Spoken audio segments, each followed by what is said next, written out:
Alors, soyons honnêtes un instant. C'est un sujet dont on ne parle pas vraiment autour d'un café, n'est-ce pas?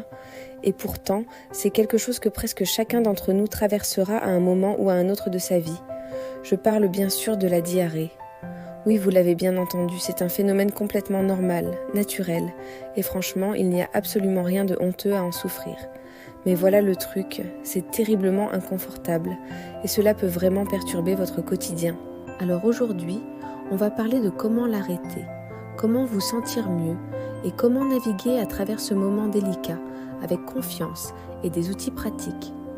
Parce que c'est ça que je fais sur cette chaîne, je vous aide à prendre soin de vous, même dans les moments les moins glamour de la vie. La première chose à comprendre, c'est que la diarrhée n'est pas une maladie en soi. C'est comme un message que votre corps vous envoie, une alarme qui dit « Hé, quelque chose a besoin d'attention ici ». Et c'est en comprenant ce message que vous pourrez vraiment l'arrêter. Vous voyez, normalement, votre intestin fonctionne comme une équipe bien organisée. Il absorbe l'eau de tout ce que vous mangez et buvez. C'est un processus fantastique qui permet à votre corps de récupérer les précieux liquides dont il a besoin. Mais quand la diarrhée arrive, c'est comme si cette équipe perdait soudainement sa coordination. Soit les intestins accélèrent le passage des aliments avant d'avoir le temps d'absorber l'eau, soit ils ne peuvent pas absorber suffisamment d'eau, soit il y a une infection qui perturbe tout le système. Et voilà, vous vous retrouvez avec des selles molles ou liquides, plusieurs fois par jour. Maintenant, parlons des causes, parce que c'est super important. La diarrhée aiguë, celle qui arrive soudainement et disparaît généralement en 1 à 3 jours, est souvent causée par un virus, une bactérie ou un parasite. Vous connaissez probablement ça sous le nom de gastro-entérite, cette fameuse gastro que tout le monde attrape pendant l'hiver. Elle peut aussi venir d'une alimentation trop riche, trop épicée, ou simplement d'aliments qui ne vous conviennent pas. Le stress et l'anxiété peuvent aussi déclencher une diarrhée, et c'est un point super important parce que beaucoup de gens ne le savent pas. Notre intestin est incroyablement sensible à notre état émotionnel. Certains médicaments, comme les antibiotiques, peuvent également provoquer une diarrhée en perturbant les bonnes bactéries de votre système digestif. Intéressant, n'est-ce pas? Ensuite, il y a la diarrhée chronique, celle qui dure plus d'1 mois. Celle-ci peut avoir des causes plus sérieuses comme le syndrome de l'intestin irritable, la maladie de Crohn ou des intolérances alimentaires comme le gluten ou le lactose. Mais ne vous inquiétez pas, même si votre diarrhée dure longtemps, il y a toujours quelque chose à faire et vous n'êtes jamais seul dans cette situation. Des millions de personnes dans le monde gèrent ce genre de problème au quotidien. Bon, venons-en au cœur du sujet. Comment l'arrêter ? La première et la plus importante chose à retenir, c'est l'hydratation. Et je vais insister là-dessus parce que c'est vraiment le pilier fondamental. Quand vous avez la diarrhée, votre corps perd énormément de liquide. Et avec ces liquides, vous perdez aussi des minéraux importants comme le sodium et le potassium. Si vous ne compensez pas cette perte, vous risquez la déshydratation. Et croyez-moi, ça c'est bien plus grave que la diarrhée elle-même. Donc, comment vous hydrater correctement ? D'abord, buvez régulièrement, même si ce n'est que de petites quantités. Ne pas attendre d'avoir très soif. Préférez l'eau pure, l'eau du robinet ou l'eau de source. Évitez les eaux minérales très chargées en magnésium, parce que le magnésium peut en fait aggraver la diarrhée. C'est contre-intuitif, je sais, mais c'est scientifiquement prouvé. Si vous pouvez vous procurer une solution de réhydratation orale, c'est encore mieux.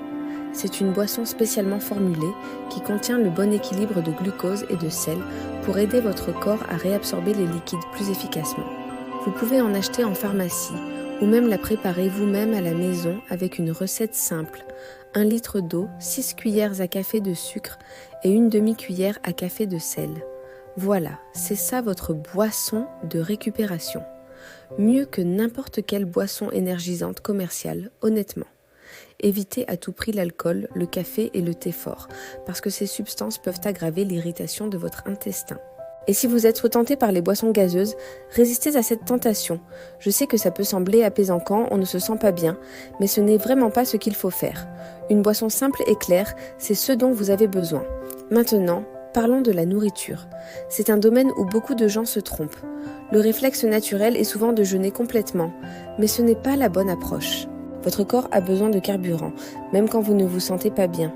La clé, c'est de manger des aliments faciles à digérer qui ne vont pas stresser davantage votre système digestif. Pensez à des aliments simples et fades. Le riz blanc cuit est votre ami, les pâtes blanches aussi, le pain blanc, les crackers simples. Vous commencez à voir le motif. les féculents raffinés, pas les complets. Pourquoi ? Parce que les fibres, bien qu'elles soient normalement excellentes pour vous, peuvent aggraver la diarrhée en ajoutant du volume au sel et en stimulant trop les intestins. Donc pour maintenant, oubliez les féculents complets. Pour les fruits, privilégiez la banane. C'est un fruit formidable en cas de diarrhée. Elle est facile à digérer, elle apporte du potassium que vous avez perdu avec les liquides et elle est naturellement un peu constipante, ce qui peut aider à ralentir les choses. La pomme, les poires, vous pouvez aussi les consommer.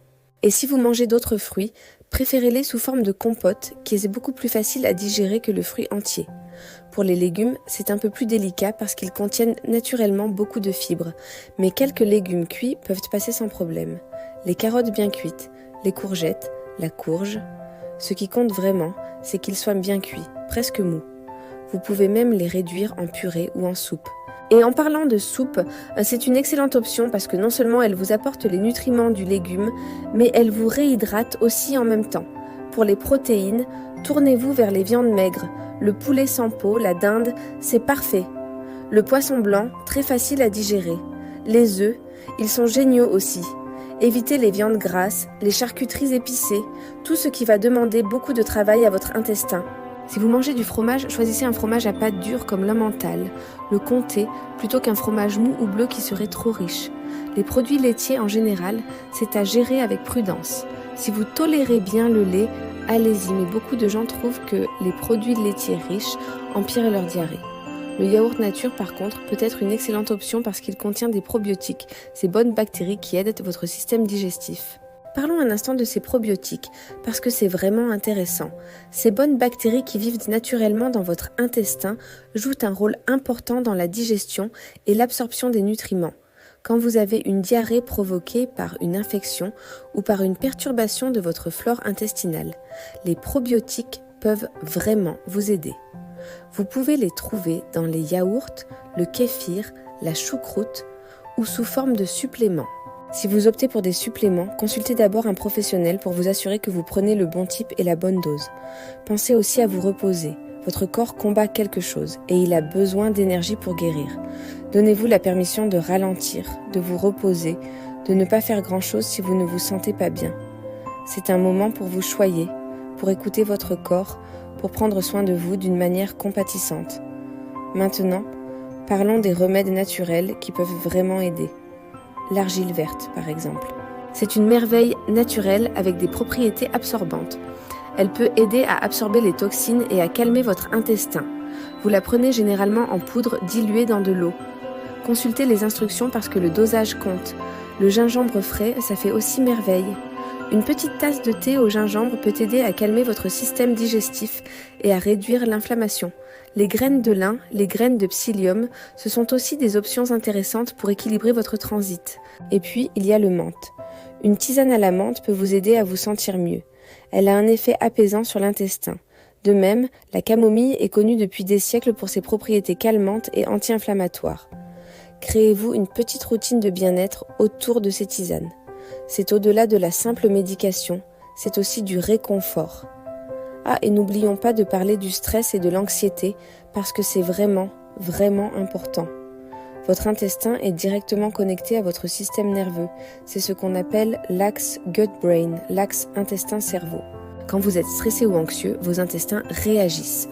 Donc, si vous trouvez que votre diarrhée est liée au stress, travaillez sur votre bien-être émotionnel. Faites de la respiration profonde, de la méditation, du yoga, de la marche dans la nature. Passez du temps avec des gens que vous aimez. Lisez un bon livre. Écoutez de la musique relaxante. Toutes ces choses aident à calmer votre système nerveux et quand vous êtes calme, votre intestin devient aussi plus calme. Maintenant, je dois vous parler des moments où vous devez vraiment consulter un professionnel. Si votre diarrhée dure plus d'une semaine, c'est un signal d'alarme. Si vous voyez du sang ou du mucus dans vos selles, consultez immédiatement.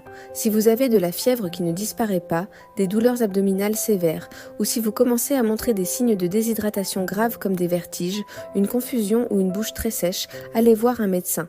Les enfants et les personnes âgées sont particulièrement à risque de déshydratation grave, donc soyez doublement vigilants si vous vous occupez de quelqu'un dans ces groupes. Les populations vulnérables, ce sont les enfants, les personnes âgées et les personnes dont le système immunitaire est affaibli. Si vous faites partie de ces groupes ou si vous en prenez soin, soyez extra prudents et n'hésitez pas à chercher de l'aide médicale plus rapidement. Il y a aussi une chose qu'on appelle la fausse diarrhée du constipé. C'est quand quelqu'un souffre de constipation, mais il y a une accumulation de mucus ou d'autres matières qui s'écoulent autour du bouchon. Ça peut ressembler à de la diarrhée, mais le traitement est complètement différent. Dans ce cas, vous voudriez augmenter votre consommation de fibres plutôt que de la diminuer. C'est pourquoi il est important de vraiment comprendre ce qui se passe avec votre corps. Ce que je veux vraiment que vous reteniez, c'est que la diarrhée, bien qu'elle soit inconfortable et vraiment peu plaisante, n'est généralement pas dangereuse. C'est votre corps qui se nettoie, qui essaie de se débarrasser de quelque chose qui n'appartient pas là. Dans la plupart des cas, une fois que vous avez éliminé la cause et que vous prenez soin de vous, en restant bien hydraté et en mangeant correctement, votre corps guérit naturellement. Cela peut prendre quelques jours, mais vous vous remettrez. Alors, mon conseil final pour vous, soyez doux avec vous-même. C'est un moment inconfortable, oui, mais ce n'est que temporaire.